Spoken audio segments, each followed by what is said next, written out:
ইরানের শক্তিশালী ক্ষেপণাস্ত্রের বহর যেন এখন শুধু একটি নির্দেশের অপেক্ষায়। যুদ্ধবিরতি কার্যকর হলেও শত্রুর দিকে তাক করে রাখা হয়েছে তেহরানের বিধ্বংসী অস্ত্রভাণ্ডার। মধ্যপ্রাচ্যে আপাতত শান্তির আবহ থাকলেও পর্দার আড়ালে যেন তৈরি হচ্ছে নতুন সংঘাতের মঞ্চ।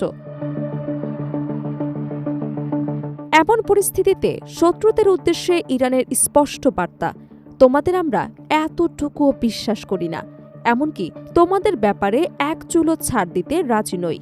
তাই যুদ্ধবিরতি থাকলেও তেহরানের দাবি, তাদের হাত সবসময় ট্রিগারের ওপরেই থাকবে, আর যে কোনো আগ্রাসনের জবাব দেওয়া হবে অত্যন্ত কঠোর ও তাৎক্ষণিকভাবে। ইরানের ভারপ্রাপ্ত প্রতিরক্ষা মন্ত্রী ব্রিগেডিয়ার জেনারেল মাজিদ ইবনে রেজা সাম্প্রতিক এক বক্তব্যে স্পষ্ট করে বলেছেন, শত্রুর ওপর কোনোভাবেই আস্থা রাখে না তেহরান। তার ভাষায়, যখন প্রতিপক্ষের আঙুল ট্রিগারের উপর থাকে তখন বিশ্বাসের কোনো সুযোগ থাকে না। তাই যুদ্ধবিরতি কার্যকর হলেও ইরান তার সামরিক প্রস্তুতিতে কোনো শিথিলতা আনছে না। তিনি সতর্ক করে বলেন, যুদ্ধবিরতির শর্ত একবারও লঙ্ঘিত হলে ইরানের জবাব হবে অত্যন্ত কঠোর। তার দাবি, যুদ্ধবিরতি কার্যকর হবার পরও যুক্তরাষ্ট্র একাধিকবার নিজেদের প্রতিশ্রুতি ভঙ্গ করেছে।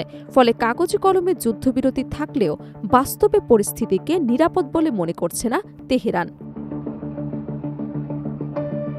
মাজিদ ইবনে রেজার মতে, যুক্তরাষ্ট্রের প্রতি ইরানের অবিশ্বাস সাম্প্রতিক কোনো ঘটনার ফল নয়। গত কয়েক দশক ধরে ওয়াশিংটনের নীতি এবং আচরণের কারণেই এই অবস্থান তৈরি হয়েছে। তার দাবি, গত ৬ থেকে ৭ দশকে বারবার প্রতিশ্রুতি ভঙ্গ এবং বৈরী নীতির কারণে দুই দেশের সম্পর্ক গভীর অবিশ্বাসের ওপর দাঁড়িয়ে আছে। তাই বর্তমান যুদ্ধবিরতির ঘোষণাকেও ইরান সতর্কতার সঙ্গেই দেখছে। সাম্প্রতিক যুক্তরাষ্ট্র এবং ইসরায়েলের যৌথ সামরিক অভিযানের প্রসঙ্গ তুলে ইরানের ভারপ্রাপ্ত প্রতিরক্ষা মন্ত্রী বলেন, ওই সংঘাতের স্মৃতি তেহরান কখনো ভুলবে না। তার অভিযোগ, সেই অভিযানে ইসলামী বিপ্লবের সর্বোচ্চ নেতাকে লক্ষ্যবস্তু করার চেষ্টা করা হয়েছিল। পাশাপাশি দেশটির কয়েকজন শীর্ষ সামরিক কর্মকর্তাও নিহত হন এবং বহু সাধারণ নাগরিক প্রাণ হারান। তিনি আরও দাবি করেন, ওই হামলায় নারী এবং শিশুদের প্রাণহানির ঘটনাও ঘটেছে, যা মানবিক দৃষ্টিকোণ থেকে অত্যন্ত বেদনাদায়ক। তার ভাষায়, এসব ঘটনার দায় ইতিহাসে যুক্তরাষ্ট্রের জন্য একটি কলঙ্কজনক অধ্যায় হয়ে থাকবে। যদিও এসব অভিযোগের বিষয়ে যুক্তরাষ্ট্রের পক্ষ থেকে ভিন্ন অবস্থানও রয়েছে। প্রতিরক্ষা মন্ত্রী আরও বলেন, প্রতিবেশী এবং মুসলিম দেশগুলোর সঙ্গে সম্পর্ক জোরদার করতে চায় ইরান। বিশেষ করে কাতারের সঙ্গে দ্বিপক্ষীয় সম্পর্ককে তেহরান অত্যন্ত গুরুত্বপূর্ণ বলে মনে করে। তবে শত্রু দেশগুলোর ক্ষেত্রে নীতিগত অবস্থান অপরিবর্তিত থাকবে। তার ভাষায়, আমরা আমাদের বন্ধু এবং প্রতিবেশীদের বিশ্বাস করি, কিন্তু শত্রুদের নয়। ইরানের এই বক্তব্যকে বিশ্লেষকরা কেবল রাজনৈতিক মন্তব্য হিসেবেই দেখছেন না। তাদের মতে, এটি দেশটির সামরিক কৌশল এবং প্রতিরক্ষা নীতিরও একটি গুরুত্বপূর্ণ বার্তা।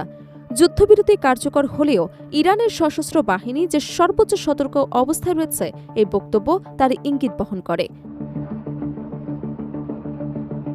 বিশ্লেষকদের ধারণা, তেহরান মূলত বোঝাতে চেয়েছে যে তারা কোনো ধরনের আকস্মিক হামলার ঝুঁকি নিতে রাজি নয়। ফলে সীমান্ত পরিস্থিতি, ক্ষেপণাস্ত্র ইউনিট এবং প্রতিরক্ষা ব্যবস্থাকে সবসময় প্রস্তুত রাখা হচ্ছে। প্রয়োজনে খুব অল্প সময়ের মধ্যেই পাল্টা জবাব দেওয়ার সক্ষমতা ধরে রাখতে চায় দেশটি। তবে মধ্যপ্রাচ্যের বর্তমান পরিস্থিতিতে কূটনৈতিক প্রচেষ্টাও সমানভাবে গুরুত্বপূর্ণ বলে মনে করছেন আন্তর্জাতিক পর্যবেক্ষকরা। তাদের মতে, উত্তেজনাপূর্ণ বক্তব্যের পাশাপাশি সংলাপ অব্যাহত থাকলে বড় ধরনের সংঘাত এড়ানোর সুযোগ তৈরি হতে পারে। অন্যদিকে যুদ্ধবিরতি ভেঙে গেলে পুরো অঞ্চল আবারও অস্থির হয়ে উঠতে পারে, যার প্রভাব শুধু মধ্যপ্রাচ্যেই নয়, বৈশ্বিক নিরাপত্তা এবং জ্বালানি বাজারেও পড়তে পারে। সব মিলিয়ে ইরানের সাম্প্রতিক বার্তা স্পষ্ট, যুদ্ধবিরতি থাকলেও সামরিক প্রস্তুতিতে কোনো ছাড় দিতে রাজি নয় তেহরান। দেশটির দাবি, শান্তি চাইলেও নিরাপত্তার প্রশ্নে তারা সর্বোচ্চ সতর্ক থাকবে, আর যে কোনো হামলা বা যুদ্ধবিরতি লঙ্ঘনের জবাব দিতে তাদের ক্ষেপণাস্ত্র বাহিনী সব সময় প্রস্তুত।